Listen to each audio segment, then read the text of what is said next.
مگر میری ساری تسلی اس وقت دھری کی دھری رہ گئی جب امی ایک نئی ہی مشن کے ساتھ میرے کمرے میں داخل ہو چکی تھی۔ میں اس وقت آئینے کے سامنے کھڑا تھا اور اپنے بالوں کو جیل لگا کر پیچھے کی طرف سیٹ کرنے کی کوشش کر رہا تھا۔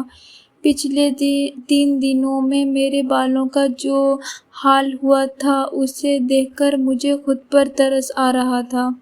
کبھی خالہ جان پیار سے میرے بالوں میں ہاتھ پھیر دیتی، کبھی کوئی کزن پیچھے سے آ کر انہیں بگاڑ دیتا، اور کبھی حیا اور ماہرہ جان بوجھ کر میرے بالوں کو ادھر سے ادھر کر دیتی۔ شاید گاؤں کے لوگوں کے لیے بالوں میں ہاتھ پھیرنا پیار اور لاڈ جتانے کا ایک انوکھا انداز تھا، لیکن میرے لیے وہ میری نسوں پر حملہ تھا۔ میں نے ہاتھ پکڑا، بالوں کو پیچھے کی طرف موڑا اور آئینے میں خود کو غور سے دیکھنے لگا۔ اب جا کر انسان جیسے لگ رہا ہوں، میں نے بدبدا کر کہا۔ تبھی امی میرے پیچھے آ کر کھڑی ہو گئیں۔ میں نے آئینے میں ان کا عکس دیکھا۔ امی؟ انہیں کوئی جواب نہیں دیا، بس کمرے میں داخل ہو کر سیدھے میرے بستر پر جا کر بیٹھ گئیں۔ ان کے چہرے پر ایک عجیب سی مسکان تھی، ایسی مسکان جسے دیکھ کر میرے دل میں بے وجہ کا کھٹکا پیدا ہونے والا تھا۔ میں نے دوبارہ اپنے بالوں کی طرف دھیان دیا۔ برش ابھی میرے بالوں کو چھونے ہی والا تھا کہ امی نے بالکل اچانک کہا، سیف، میں نے تمہارے لیے لڑکی پسند کر لی ہے۔ میرا ہاتھ وہیں ہوا میں رک گیا۔ برش بالوں میں سے کچھ انچ دور تھا۔ کچھ پل تک میں بالکل سن کھڑا رہ گیا۔ مجھے لگا شاید میں نے غلط سنا۔ میں نے دھیرے دھیرے آئینہ سے نظر ہٹائی اور امی کی طرف دیکھا۔ کیا کہا آپ نے؟ امی مسکرائیں۔ میں نے کہا، میں نے تمہارے لیے لڑکی پسند کر لی ہے۔ میں نے کچھ پل انہیں دیکھا، پھر خود کو یقین دلانے کے لیے دوبارہ پوچھا، امی آپ سچ میں یہی کہہ رہی ہیں؟ ہاں۔ وہ اٹھی اور میرے سامنے آ کر کھڑی ہو گئیں۔ انہوں نے میرے دونوں کندھوں کو اپنے ہاتھوں میں تھام لیا۔ ان کی آنکھوں میں ماں کی محبت تھی، مگر میرے لیے اس وقت وہ محبت کسی آنے والی مصیبت کی آہٹ بن رہی تھی۔ انہوں نے بے حد پیار سے کہا، اس دنیا میں سب سے زیادہ محبت میں تم سے کرتی ہوں سیف۔ تمہارے لیے کیا اچھا ہے اور کیا برا، یہ مجھ سے بہتر کوئی نہیں جان سکتا۔ میں چپ رہا۔ امی نے میرے گال پر ہاتھ رکھا۔ کیا تم اپنی ماں کو اتنا بھی حق نہیں دو گے کہ وہ تمہارے مستقبل کے بارے میں کوئی فیصلہ کر سکے؟ میں نے ترنت پوچھا، کیسا فیصلہ؟ امی کے ہونٹوں پر مسکان اور گہری ہو گئی۔ تمہاری شادی کا۔ مجھے لگا جیسے کمرے کی ہوا اچانک بھاری ہو گئی۔ شادی؟ ہاں بیٹا، انہوں نے بالکل اطمینان سے کہا، میں نے تمہارے لیے بہت پیاری لڑکی پسند کی ہے۔ میں نے آنکھیں بند کر کے گہری سانس لی۔ امی اتنی بھی کیا جلدی ہے؟ جلدی؟ وہ ہنسی۔ ماشاء اللہ، تم اب چھوٹے بچے نہیں رہے، اپنے پیروں پر کھڑے ہو چکے ہو، کمانے لگے ہو، اپنے فیصلے لینے کے قابل ہو چکے ہو۔ اس سے بہتر وقت اور کیا ہوگا تمہارے سر پر صحرا سجانے کا؟ میں نے آئینے کی طرف دیکھا۔ امی، میں ابھی شادی کے لیے تیار نہیں ہوں۔ کیوں؟ کیونکہ مجھے شادی ہی نہیں کرنی۔ امی نے میری طرف ایسا دیکھا جیسے میری بات ان کے لیے بہت چھوٹی سی پریشانی ہو۔ یہ تو شادی سے پہلے ہر لڑکا کہتا ہے، لیکن میں سچ کہہ رہا ہوں۔ اور میں بھی۔ میں نے ماتھے پر ہاتھ رکھ دیا۔ امی پلیز۔ مگر ان کی انگلی بات نے جیسے میرے ہوش اڑا دیے۔ میں اس بار گاؤں سے تمہاری بات پکی کر کے آئی ہوں۔ میری گردن جھٹک سے ان کی طرف دیکھا۔ کیا؟ امی نے ایک آنکھ دبا کر شرارتی انداز میں کہا۔ ہاں۔ میرے چہرے کا رنگ اڑ گیا۔ آپ میری بات پکی کر کے آئی ہیں؟ بالکل۔ کس سے؟ امی نے اس لڑکی کا نام لیا۔ نوری۔ میرے کانوں میں جیسے دھماکہ ہوا۔ ایک پل کے لیے سامنے بچپن کے سارے سین گھوم گئے۔ دو چھوٹی سی چٹیاں، شرارتی آنکھیں، ہر وقت ناک بہتی ہوئی وہ چھوٹی سی لڑکی، میرے نئے کپڑوں پر اپنی ناک صاف کر کے بھاگ جانا، پھر دور کھڑی ہو کر اپنی زبان باہر نکال کر مجھے چڑھانا۔ میں نے آنکھیں دبائیں۔ نوری؟ امی نے سر ہلایا۔ ہاں نوری۔ میں نے کچھ پل تک انہیں گھور کر دیکھا، پھر میرے منہ سے مشکل سے نکلا، امی آپ مذاق کر رہی ہیں نا؟ بالکل نہیں۔ آپ کو ہوش ہے؟ پوری طرح۔ آپ نے نوری سے میری شادی طے کر دی؟ رشتہ طے کیا ہے، شادی بھی ہو جائے گی انشاءاللہ۔ میرے پیروں تلے جیسے زمین کھسک گئی۔ میں نے دونوں ہاتھ سر پر رکھ دیے۔ یا اللہ! امی میری حالت دیکھ کر مسکرا رہی تھی۔ میں نے گھبرا کر کہا، پہلے بات تو یہ ہے کہ مجھے شادی نہیں کرنی، اور دوسری بات یہ ہے کہ آئندہ مذاق میں بھی ایسی بات مت کیجیے گا۔ کیوں؟ میں نے جھنجھلا کر کہا۔ کیونکہ میں کسی گاؤں کی لڑکی سے شادی نہیں کروں گا۔ امی نے مسکان کچھ پھیکی ہو گئی۔ سیف! نہیں امی، آپ میری بات سنیے۔ میں نے کمرے میں ٹہلنا شروع کر دیا۔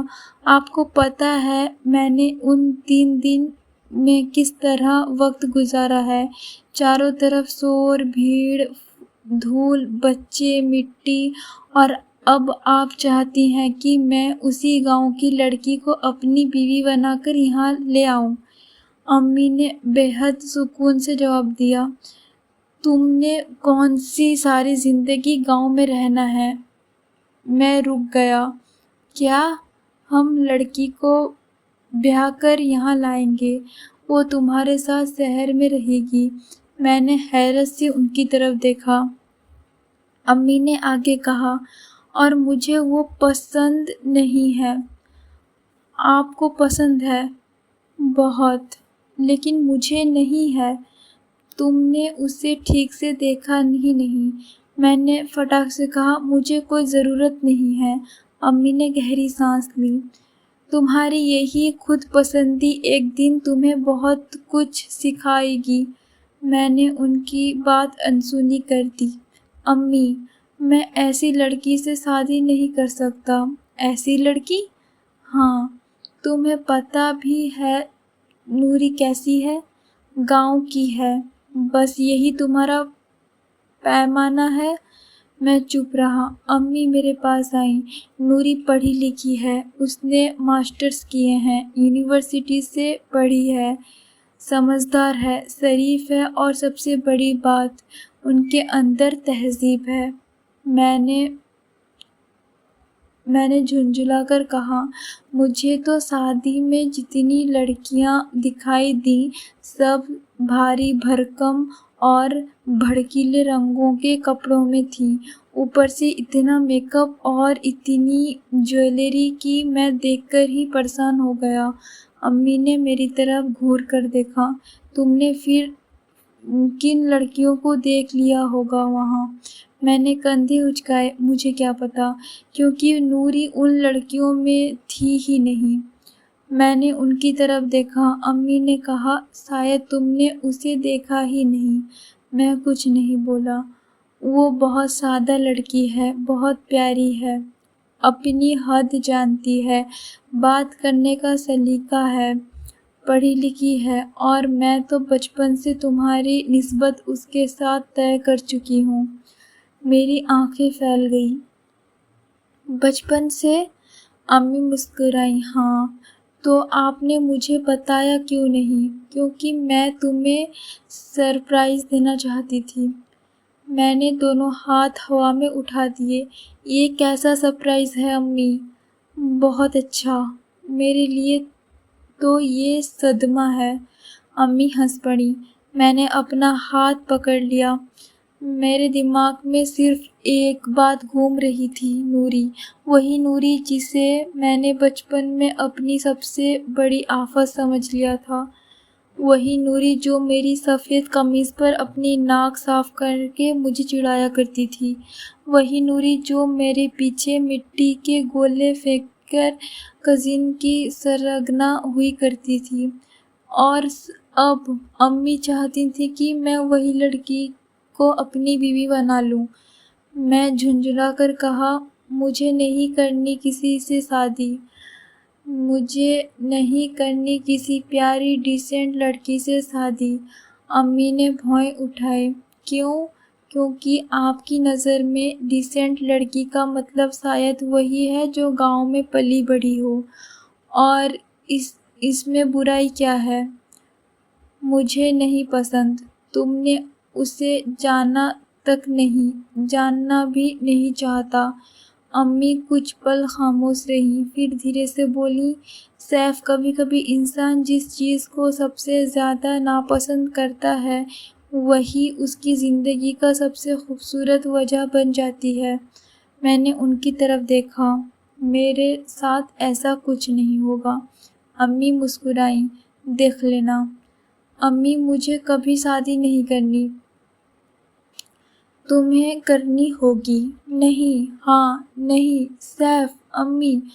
کمرے میں کچھ پل کے لیے خاموشی چھا گئی۔ میں نے ہاتھ میں پکڑا برش میز پر مارا۔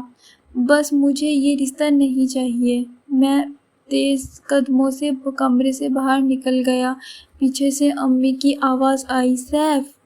میں نے پلٹ کر بھی نہیں دیکھا۔ میں نے سوچا تھا کچھ دن گزریں گے، امی کا غصہ ٹھنڈا ہوگا، وہ یہ بات بھول جائیں گی، مگر میں اپنی امی کو شاید اس دن پہلی بار سمجھ نہیں پایا تھا۔ فرزانہ بیگم نے جب ایک بات اپنے دل میں ٹھان لی تھی تو اسے پورا کیے بغیر پیچھے ہٹنا ان کے مزاج میں تھا ہی نہیں۔